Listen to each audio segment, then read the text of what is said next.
everybody, welcome back to Football United TV. I'm your host Matt King. We've had the Premier League, it's back again. Started Friday, we had Wolves versus Leicester, Valentine's Day special, boring 0-0.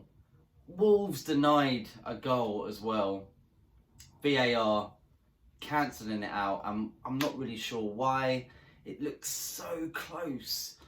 And to be fair, it looked like the player wasn't interfering with play. So I think it was very harsh on Wolves. And Leicester pretty lucky to get out of that, to be fair. So that was the first game of the Premier League this weekend on Friday, Valentine's Day. Saturday's results. Southampton 1, Burnley 2. And just finished now, Norwich City 0, Liverpool 1. Mane scoring his 100th goal in English football. Congratulations. And in the interview afterwards, he was quite shocked. He didn't realise that it actually was his 100th goal. So congratulations to you. And Liverpool smashing it now. Only 15 points needed to win the Premier League this season. And there's not many games left. And also we've got some big news about Man City. Banned by UEFA for breaking the rules. Specific rules on how much money the club is making compared to how much they're spending out. And not only that, they're sponsored by Etihad Airways. And Etihad Airways are giving them £10 million a year, even though the business is not profiting at the moment. So it's a little bit shaky for Man City. They could actually have their Premier League titles from around 2012 taken away from them. And not only that, they'll get the ban for 2 years in the Europa League and Champions League. So they'll have to just do domestic stuff. And who knows what happens in the Premier League or in the English Football Association, because they might even get banned or get fined or whatever. There's talk about possibly them being deducted points at the start of next season, 10 or so points.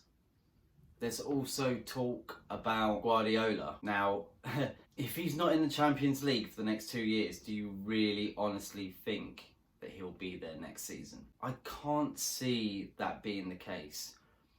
And Man City obviously have an appeal, but I don't think they'll win the appeal. And this is a big problem for Man City now, because you got players as well that are there specifically because they want to play in the Champions League and they want to win it for Man City, because that's the one thing they haven't won yet.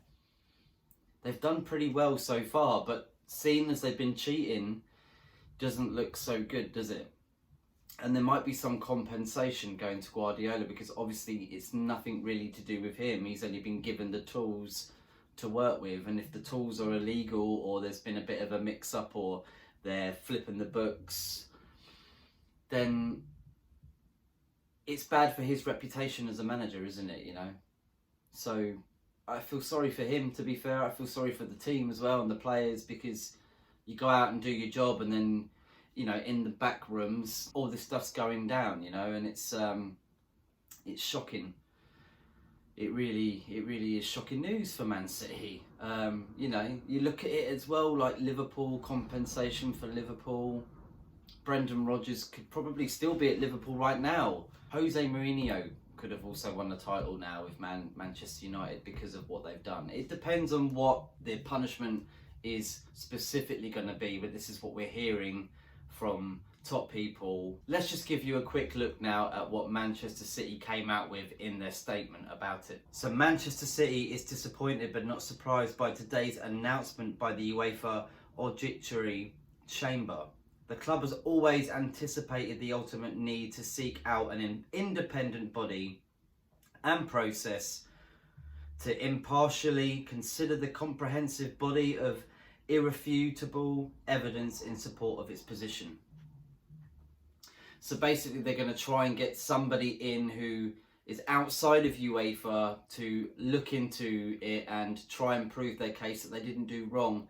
They feel they haven't done wrong, but also in that statement, if you hear it or read it out loudly, it's not surprised by it. Now this means from around 2012, they've basically been cheating. And everybody knows what happens to Olympians when they have found to be doping. They lose their medals. They lose their medals, and the medals get given to the people that should have deservedly got them. Will that happen though? Not sure.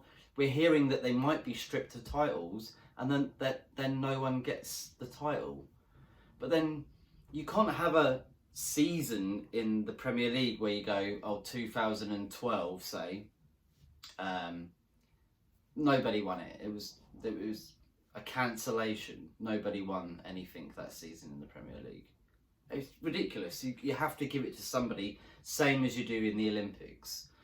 So I just think Man City, damn, that's terrible. And there's problems in the background of it all, really. More will come out about it, I'm pretty sure. You can check out all the things on Twitter, especially from their own Twitter. They've been talking about how they're going to fight the case. But this could be bad. I mean, they could lose a lot of players. Sergio Aguero says he'll keep staying because he wants to win them the Champions League. And if they're not in it for 2 years, will he want to move on? I'm not sure. He's the top goal scorer. He's a legend at the club. But even that season where they, the Aguero goal against QPR, well, if that doesn't stand and they get stripped of that, then what does it mean for Man City as a club? Like, does it mean that the new history that they've got that could be, that they really want it to mean something, won't be counted at all? Who knows? It's good news for Man United. Bad news for Man United is that Paul Pogba won't be playing against Chelsea on Monday. We're going to be talking to Eric, who is in Madrid. He's from Sacramento, California. He's a top dude, and love to get him on the show. And he's going to be talking to us about the game pretty much and what he thinks. And there's a lot of transfer news coming in between Man United and Chelsea, both going for Jadon, Sancho and a few other players. We'll be talking about that too. Just to give you another quick update, tomorrow's game, Sunday Premier League. Aston Villa versus Spurs at 2 o'clock English time, of course. And Arsenal versus Newcastle United at 4:30. And of course, Chelsea versus Man United Monday at 8 o'clock. Remember to tune into that. And we've got Champions League back. We'll give you updates on the fixtures of that tomorrow. Thank you everybody for tuning in. If you want to get involved in the channel, you want to have a chat, your say, you want to disagree with what I'm saying, completely in your right. And I'd love to hear what you got to talk about, because this is exactly what the channel's about. Your opinions, and I'm just trying to pull you into it and make sure that you talk about it, even if it's to yourself, like while you watch it and you go, nah, I disagree with that. Or, yeah, I like what you're saying, mate. You're completely honest. But, it's up to you. And just thank you very much for viewing and subscribing, sharing and liking. I'm hoping you're having a great weekend. I am. I've had a really good one. It was Valentine's Day yesterday. I didn't do any of that Valentine's stuff because I don't like being told when to love somebody. I love you every day. Everybody. Love's a good thing. If you can love the people that even hate you, then happiness comes, alright? Especially Man United, I love them. They're doing really rubbish at the moment. They're treating me badly inside, pain. But I love them. And I'll keep supporting Man United. And football first, remember that. Football's always the winner. Jimmy Bullard. But yeah, it is pretty much. Football fans, come on, let's have a talk and get in touch with me. Thank you very much for tuning in. Enjoy the games. We'll give you updates. Happy weekend. Bye-bye.